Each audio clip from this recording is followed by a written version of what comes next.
and operational battle station.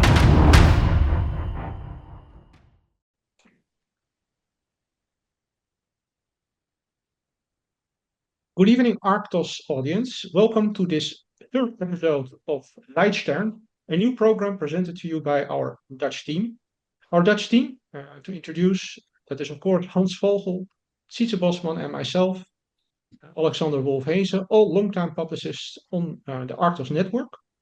Our Leitstern episodes normally are talking about metapolitics, cultural history, and adjacent topics, but today we'll be giving you an exceptional podcast because we'll be speaking about some political developments in our own country. That means the recent fall of the Dutch cabinet, the Dutch government, which is now in a status of limbo, maintaining the same personnel largely, but awaiting a new elections, probably to be held somewhere in October or November this year, which means that developments in our country have sped up considerably. This government that has been sitting here has only sat there quite shortly, 1.5 years, counting a long formation process.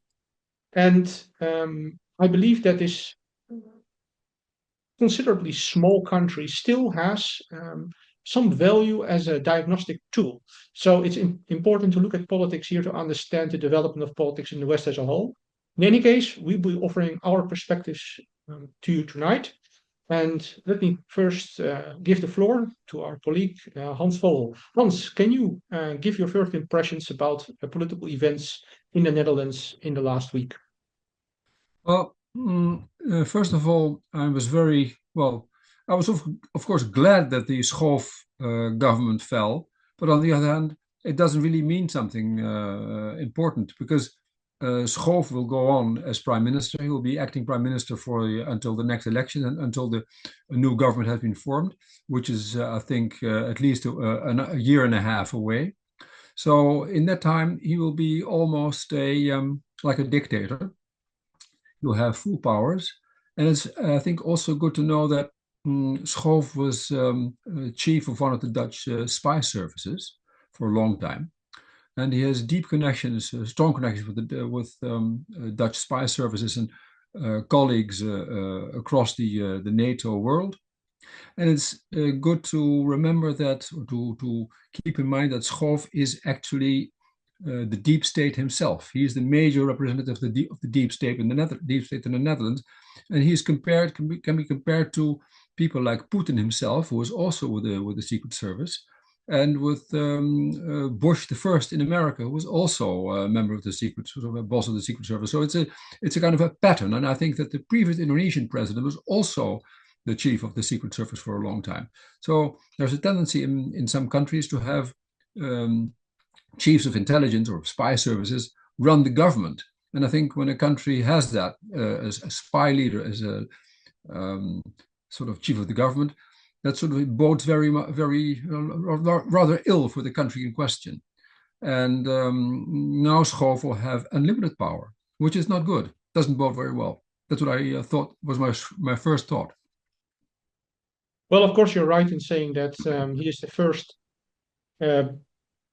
prime minister that's technocratic. So since the 70s, we have had so-called elected prime ministers. This one was not elected. The current prime minister still sitting. Dick Schoof was somebody that was appointed, recommended by Geert Wilders primarily. That's what has been said. And in any case, he has been accepted by the establishment. It bears noting that, of course, Dick Schoof used to be the one in charge of the security detail of Geert Wilders.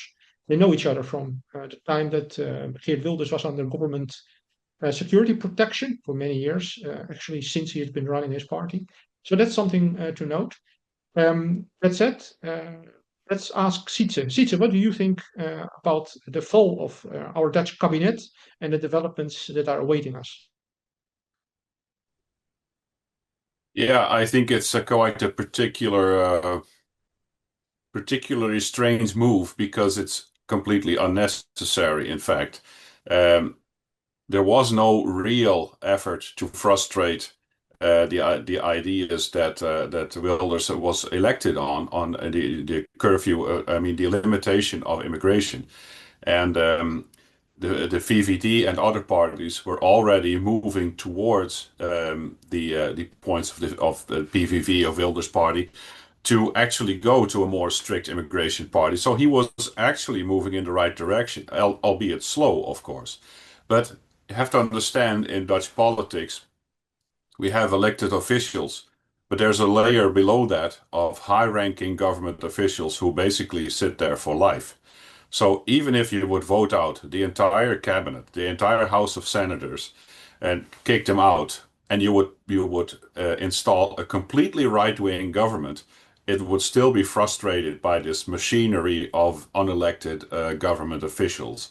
So from the get-go, Wilders was frustrated by the powers that were in these institutions that were still filled with very much left-wing liberal politicians who under the guise of universal human rights, really wanted to flood our country with all kinds of people who have no questions or criticisms about the ongoing Islamization of the Netherlands. And so he was running an uphill battle. Now, of course, I am extremely skeptical about the entire institution of politics in general, and I have extreme doubt about the loyalty of Mr. Wilders. Any politician who goes to the Wailing Wall and declares his loyalty to some other people, to me, discounts as a politician whose heart should be, with the population that elected him. And but nonetheless, it's a strange move, and this is exactly what Thierry Baudet clearly formulated in a response immediately after the news, that this is a complete unnecessary move, further frustrating the advance towards curbing immigration, because we will not know what the next elections will be, because many people are disillusioned by the PVV. So we could end up with a new cabinet in which the PVV plays no significant role whatsoever. So it's a completely unexpected, weird move, in my opinion. Well, of course, what you say is right. The limitations of the political debate as such can be questioned. The limitations being that you said vertically downward. That means the people under the elected officials who are able to frustrate any kind of politics that are made on the elective level. But of course, that's also vertically upward the case. So Holland is currently just an occupied zone. Let's say a kind of a Rijkscommissariat, you can say, of a kind of a inverted Fourth Reich. And we have no national sovereignty at all. So we don't have our own currency. We don't have our own law on top. It's always European law that prevails over national law. We don't even have a flag that is to our own flag uniquely. We have always the EU flag in hanging in every governmental institution at the same level as our own flag. We don't have a defense force that's independent. It's always under a NATO command. So the sovereignty of our country, we don't have borders also. It's simply not there. So that makes the whole political process, of course, a farce. That being said, I do believe there is some symptomatic value in what has happened in Holland. Hans already hinted at the fact that the government, of course, actually gains in power during an interregnum, the period that is so-called demissionaire. That means officially out, but still in a caretaker position. During that time, which can be very prolonged, waiting elections and afterwards for the time that it takes to create a new government, during that time it has full powers, in fact. Of course, powers that could be useful in case there is a major crisis or a major emergency, in any case. I think it's symptomatic in another way as well, events. I brought myself to look at the Dutch television, an exercise that I only do a few times in a year, to make sure that I was informed, at least on this occasion, about what's happening.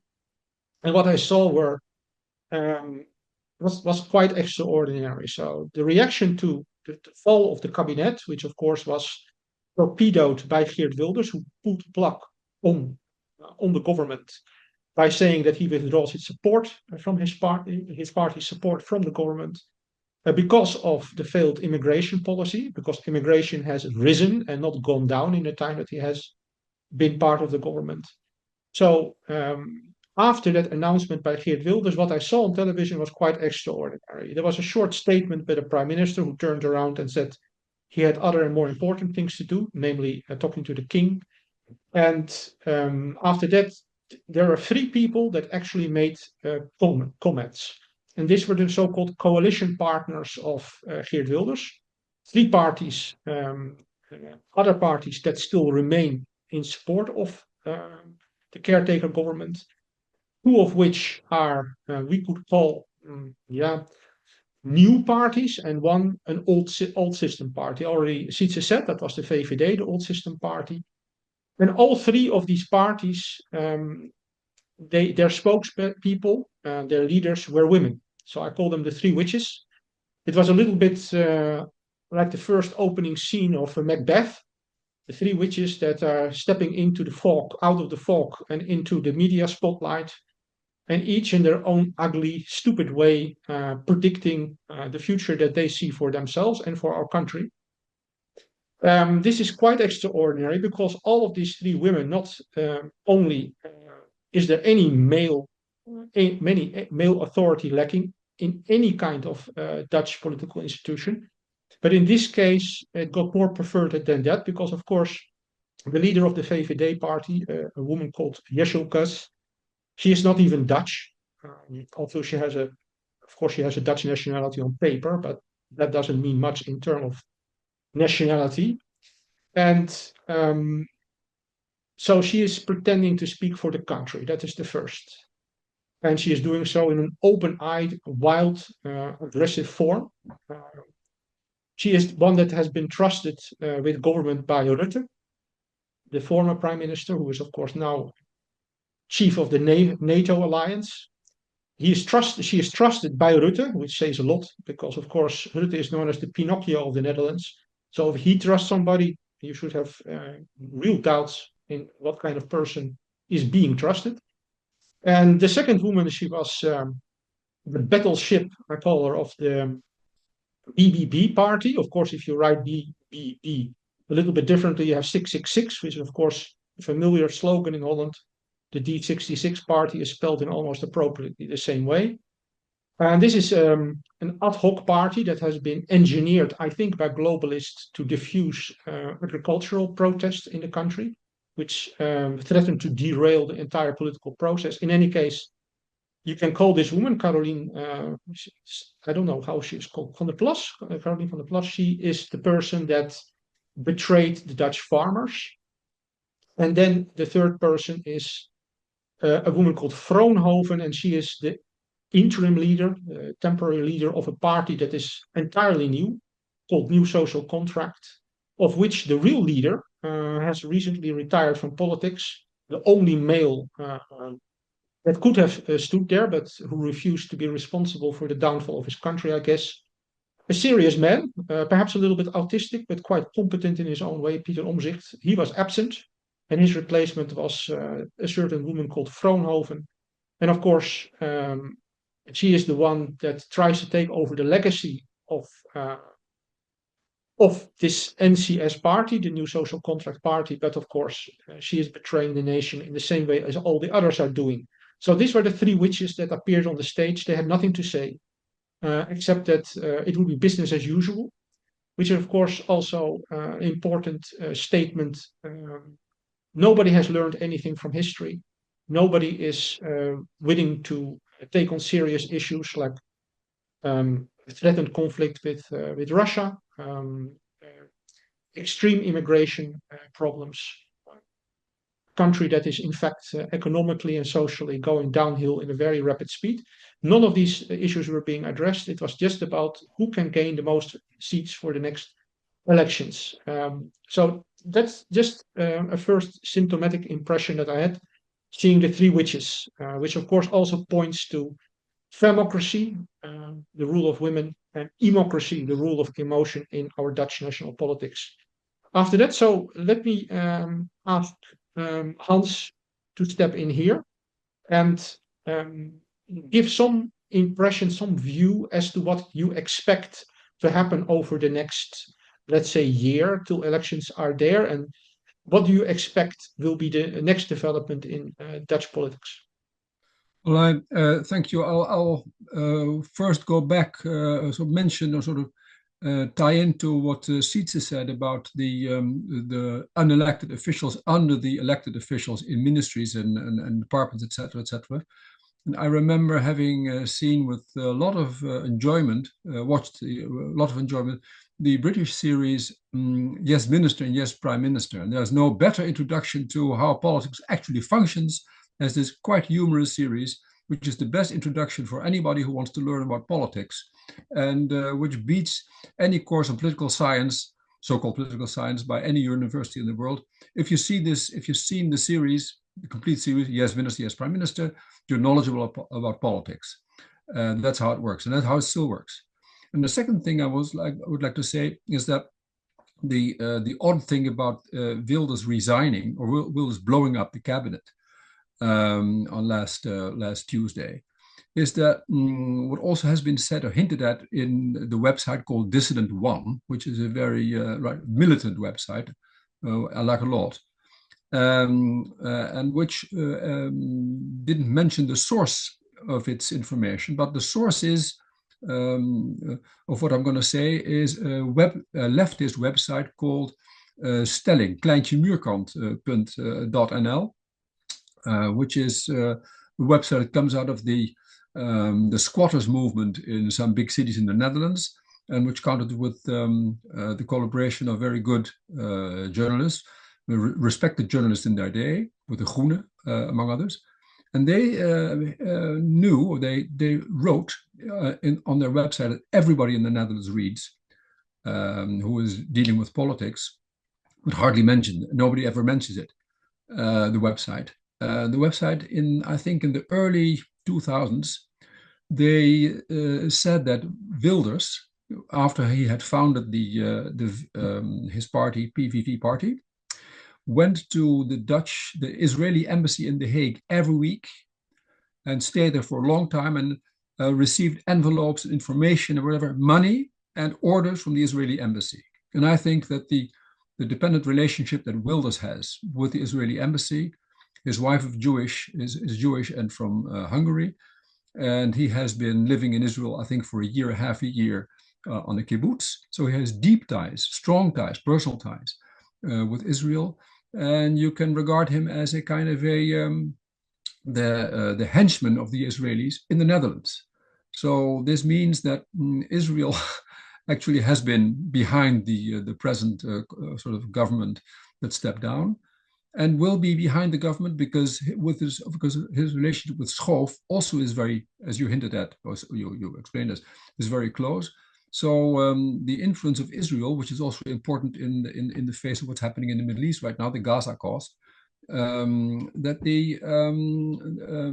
it will be impossible for anybody in the Netherlands to truly criticize what's happening in the Middle East, in the Gaza Strip, the mass murder by the new Holocaust, or the new Holocaust by Israel, and every sort of criticism will be subdued, or will have to be subdued, or will be just throttled and eliminated, and not allowed to reach the surface. So this will also create problems in the Netherlands for many people who identify with the fate of the Palestinians and the Gaza people, especially among the fast-growing Muslim community in the Netherlands, which is, I think, 50% of the population. So it'll deepen the already very deep divisions in Dutch society, and I think that Schoof will be duly sort of carrying out all orders from above, from Israel, but also from the United States, neglecting, of course, and trampling on the rights and the duties that he has the rights of the Dutch people and the duties he has as its leader for the coming 1.5 years, I think. That's what I think. What I see. So I see more trouble, more problems, and they will all be wiped under the carpet. Sietse, what's your prognosis? What do you see happening over the next, let's say, 7, 8 months till election time? And what is your prognosis of political developments after the fall of this cabinet? Well, I'd like to start out by pointing out something that is less obvious, but there's a woman in the Netherlands. Unfortunately, I forgot her name. I tried to look her up on Twitter, but she is what you would call a klokkenluider. So what's the English term? Uh, so and Whistleblower. so yeah, Whistleblower. whistleblower. So when you see something corrupt, you go into the media and try to expose these things. Now, this woman has done a lot of research, has had the justice apparatus of the Netherlands on her tail, has her house raided, and all of these things that the state does to terrorize people who try to do justice. But she just is going out after a famous name in the Netherlands called Demming. Now, she exposed that Demming and Schoof were in a commission together, and I forgot the name. But the research and a lawsuit that she filed was about to start. Now, a demissionary cabinet or demissionary government does not open new cases. So I don't want to be conspiratorial here, but the fall of the cabinet comes at a very expedient timing in order to frustrate such an investigation, because well, nothing has been truly proven yet. There's enough circumstantial evidence to at least hint at the suggestion that there are high-ranking officials, involved in child prostitution and God knows what all kinds of filth. And I believe in the case of Joris Demming, there was actually proof that he had sexual relations with minors. Um, and you have to understand that Mr. Demming was a very high-ranking official within the Dutch justice system. So, and there are many allegations, there are many indications that Rutte was himself frustrated the investigations into Demming and all of these systems. So, who's to say that Wilders is also not implicit in all in things like this, or perhaps our entire cabinet are blackmailable by whatever means, because I'm truly convinced that the state of Israel uses blackmail as a fundamental principle to get their way in countries. They use what is called the honeypot. There are numerous books written about this, where a politician or an influential person is on a party or a social event, and some gorgeous woman walks up to them and finds them interesting all of a sudden.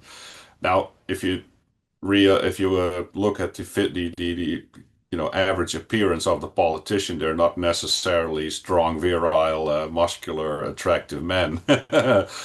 So, but these guys fall for the trap, and usually these women are underage or whatever, and then they're blackmailable. And so that's something that I wanted to address in the fall of Wilders. It may not or may not be related, but it is very expedient for the people in power that things like that research like this is not being done. Thank God for internet and for Twitter, or now called X. Lots of people are actually talking about this. So I have some hope that the filth will come out eventually. And in terms of the rest of the political shenanigans, we have seen with the fall of the previous cabinets of Rutte that they, in their demissionary state, still take decisions that have a huge impact on the population, on farming, on economics, on banking, on environmental issues. And if they were to be slightly responsible, they would, of course, postpone such decisions and not take them when they are demissionary, because they're not accountable in their demissionary state. So I think that, for instance, we have in the Netherlands a very big problem with nitrogen, accordingly to politicians. Nitrogen is 80% of the atmosphere, but we have in the Netherlands a very localized problem with nitrogen. And the cabinet will not say we are going to pause any process around nitrogen so that farmers can take a bit of a breath right now in the Netherlands. They will just stampede all over them and keep on going with this insane environmental policy revolving around nitrogen, in which they are killing off thousands of farmers, farming, farms, not literal farmers, but they're killing our capacity to supply our own food in the Netherlands. And this will go on without impediment. Immigration, of course, will go on without impediment.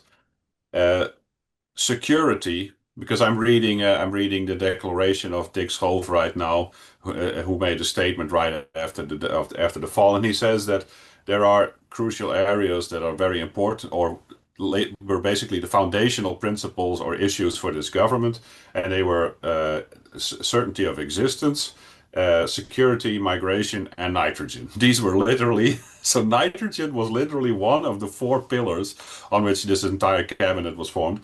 And, certainty of existence.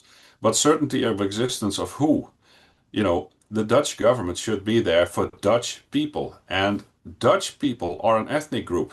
And this government and our entire political institutions keep pussyfooting around the very obvious fact that the Aboriginal Dutch are an ethnic group and who should have certainty of existence and free from, mass immigration. But they are not going to improve any of this, and neither will the next cabinet. I just don't have a lot of faith. Well, this is, of course, an interesting tangent. You brought up the topic of compromat, you could call it. So, the compromise position that many politicians in the West find themselves in, and who are their real puppeteers, who are the real puppeteers, who are really pulling the strings.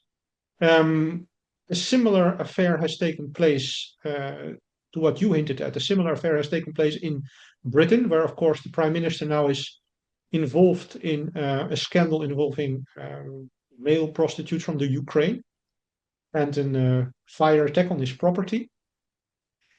These kind of things are not a coincidence, of course. There's always a political timing element involved.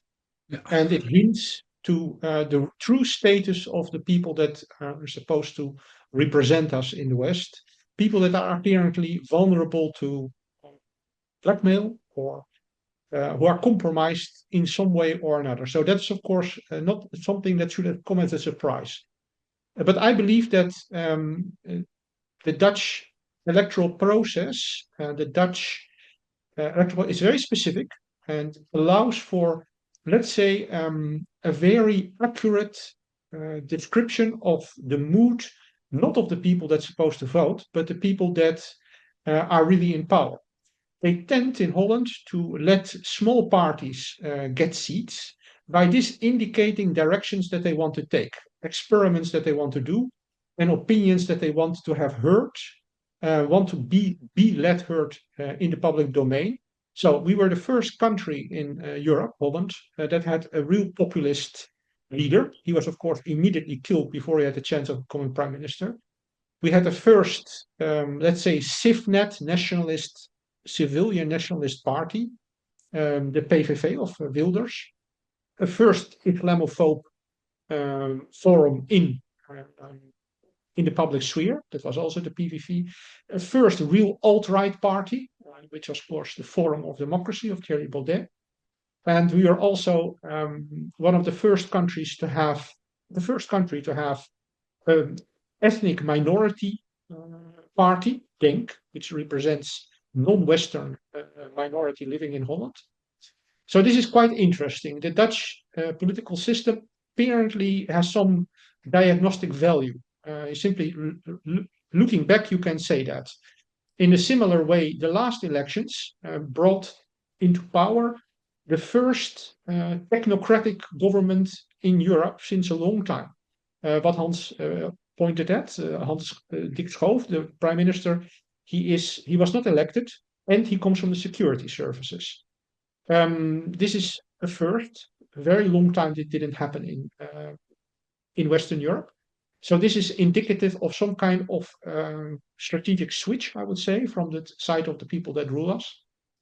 And also it was the first time that a populist party was given substantial influence on national policies. So the PVV, Geert Wilders' party, perhaps in the pocket of Israel, perhaps a fake party, but stating that they represent Dutch interest against immigration, they were allowed in the government. Of course, this experiment has now failed. It was also an election, the last Dutch election, that brought to power a real Zionist government, a Zionist-inclined government.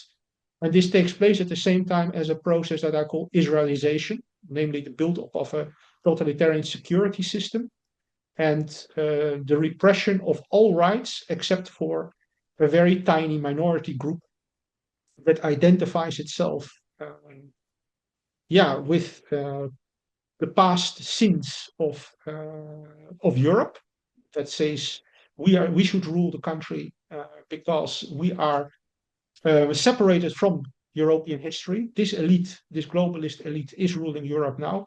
And this has been all very extremely shown by the last Dutch election. I think, if I would have to hazard a guess, it is perhaps true that very specific events caused the current fall of the cabinet, but perhaps there is something more here as well. And that indicates that the globalists see that they went too far, and that they have to switch their politics, that they cannot continue politics as they are given at the moment. I would call it, quite hopefully, perhaps peak Zion. Perhaps like peak oil, peak boomer, we have now also reached peak Zion. Perhaps a point has been reached at which the intelligence services themselves are sounding the alarm and saying, we cannot push more than we are doing. Let's hold the current process and at least freeze it, because whatever we can say, the status of the government, the caretaker status of the government, freezes political circumstances for some time. And that is, of course, to the advantage of the ruling elite, which can keep doing its thing during that period. It gives them a kind of a break. But I think that fits to international politics, because we are facing several crises at the same time, not the least of which is in Europe, confrontation upcoming with Russia of a different order altogether. And of course, we are facing the crisis of the Trump moment. We are also passing peak Trump. So perhaps the hostile elite is preparing in a certain sense, and perhaps this fall of the Dutch government is an indication that an interim period is awaiting us, in which the circumstances are temporarily frozen, in which the powers that be want to remain in power, but know that they cannot continue their flight forward mode. But that's just a guess from my side. Well, to give the concluding time to my colleagues, Hans, would you like to say something else about the current cabinet crisis and the fall of the Wilders-supported Schoof government? Well, in tying into what you said about elections, about sort of the symbolic function of smaller parts in a certain part in the Netherlands. Excuse me, Rian? Okay. I would like to say the following, that I've always found Dutch elections sort of strange, and I think they have been tampered with on a structural basis. I remember having talked to people from the PVV and from FVD a couple of years ago and asked them about if they thought that the elections were falsified or tampered with in the Netherlands. And they said, no, they were sort of kind of standoffish. And I think that that is not true. I think basically all elections in the Netherlands especially over the last 2 decades, have been grossly engineered with. And I think you can see this, there's a sign of this. Since, for instance, before the elections, the PVV was supposed to be sort of the biggest party and win. And with almost a percentage they won the elections with as the biggest party. But then after the elections, a week afterward, 2 weeks afterward, 3 weeks afterward, they also had these polls. And in those polls, the PVV was even bigger than it had been during the elections, which I think is a way of sort of pacifying public opinion and saying, we know that you're the biggest, bigger than you really are, as the public polls indicate, but just during the elections, it was not as big as afterward, which is strange. It doesn't rhyme, as they say in Dutch. It rijmt niet, and I think this indicates that the elections, certainly the last elections, they were deeply tampered with, and also the surprising small number of votes for the Forum for Democracy Party, which I think was strange because so many young people were very favorable to them, and they have a lot of viewers on their YouTube channels, which would indicate a higher percentage of votes than they actually officially got. So I think that elections are just also for the system, for the hostile elite, a system to sort of to give the public, to throw the public a bone, let them be happy with it for a time, and then sort of change the game again. So the elections are not to be regarded in the way that they should be. They are regarded usually in other countries. Maybe they're also tampered with, but in the Netherlands they deeply tampered with, and they have no function, sort of no political function. Well, they have a political function, but they're not a true indication of public opinion and the division of the votes. That's what I think. Well, I would agree with that, of course. That being said, I do believe they have a symptomatic value. They show us where the elite is going and what signals they want to communicate to us, and what developments they find important and they want to address. I think it's like a system that is a little bit permeable to certain public expressions of discontent, marginally, but still quite interestingly, because the representation in Holland is very fine-maced. It's not like, for example, in Britain, where there's a two-party system, winner takes it all system, and it's not like in Germany, where you have a 5% hurdle. So I think the Dutch system is interesting in that respect. But of course, I agree on the fact that the elections are primarily fraud. I will give an example of this that's to be proven. Of course, our elections in Holland are secret, like all democratic elections are supposed to be. So you can never check afterwards who voted for what. But there is one method that tells you, that can prove that falsification occurs. And this I have experienced myself. It was in 2017. I never vote, but somebody asked me in my family to vote. So I did so-called a vote that you do on somebody else's behalf. I was given a copy of a passport, and I had to go and vote for this person. This person ordered me to vote for the Animal Party. Now, this is interesting because in my neighborhood, where I lived that time in Den Haag, there were several neighbors of mine who also vote this party. And afterwards, I talked with these people. I said, so where did you vote? And we all said, yeah, it appeared that all of us, we voted in the same place where the votes are given, that is a local school. And we all voted for the same party, the number one of the list of the Animal Party. So 6 of us, neighbors and myself, we were talking about it, and we know that there should be 6 votes for the Animal Party in this very small local district. Well, some weeks later, the election results came out, and I checked. And in the whole district, not only this school, not even one vote was tallied for the Animal Party. Not one. And there were only 2 mistakes in that place where I voted. 2 mistakes were registered, and no votes at all for the Animal Party. That was the official conclusion of the Electoral Committee in Den Haag. This proves that the 6 votes that I know of, happen to know of, for that one occasion, were wrongly denied, or thrown out, or misplaced, or whatever. In any case, if it happens to 1 vote, you can say something. But if it happens to 6 votes in such a small place where only a few hundred people vote, then something is wrong. That's just my own experience. But to give the floor to for the last comments to Sietse Bosman. Sietse, what's your concluding thoughts? Well, in terms of there was this guy who exposed that our voting system is completely open to fraud because the local school where you voted, or like a sporting center, or there are these communal buildings where you go to vote, right? And they count their votes. They put them in a simple Excel sheet and they mail it via internet to some sort of website that gathers this information. And what happens to this information after that is completely not visible. And was completely open to being hacked. Now, all right, so the rumor was that this guy was murdered, that he was found dead, the guy that tried to expose this. I don't know if that's true.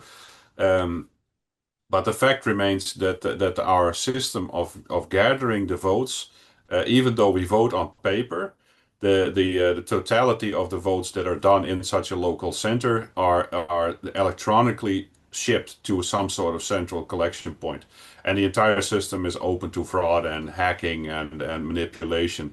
So in that regard, for a quote unquote modern Western democracy, the process and the Dutch population is obsessed with process. We need to do everything according to certain process, and we mess up the most important process we have in this so-called democracy. But what I wanted to address, usually I am, accused of being the most optimistical of our three of our threesome. I would like to conclude with some negative thoughts this time, because what is a universal pattern within Europe right now is that due to the high immigration of Islamic immigrants, um, Islam is, of course, rather unfavorable, or even containing full-out hatred towards the Jews. And this is, of course, instrumental to you bring a lot of people like this in. You can then say, aha, there's anti-Semitism is on the rise. And now we are going to introduce to you anti-Semitism laws. And this, to me, is a very, very, very scaring perspective, because once you exclude one group of people from being criticized, you know exactly what group is in control of you, and what group after that will be impossible to litigate against, to defend yourself against, and you will be powerless. It will be the end of everything if that happens. And all of the parties, the BBB party was one of the most vocal about this. They wanted to attack anti-Semitism very hard. Yes, Silgus of the VVD was the same. They wanted to attack anti-Semitism, even though she has a questionable stance on the Gaza thing. But virtually all political parties in the Netherlands have the same stance. And not just in the Netherlands, we see this in virtually all of Europe, except, of course, Hungary and now Poland, who are taking a different turn. But yeah, this to me is extremely scary. And as we already said, the long arms of Tel Aviv, are manipulating levers all over Europe. And let this be a warning to our viewers. If countries are successful in implementing anti-Semitism laws, well, you can better just emigrate, because life will go downhill very, very fast. Well, on this optimistic note, that of course truth is anti-Semitic and anti-Semitic is the truth, we will conclude this episode of Leitstern. We thank you for your attention. We hope to see you again for the next episode. Goodbye from Holland.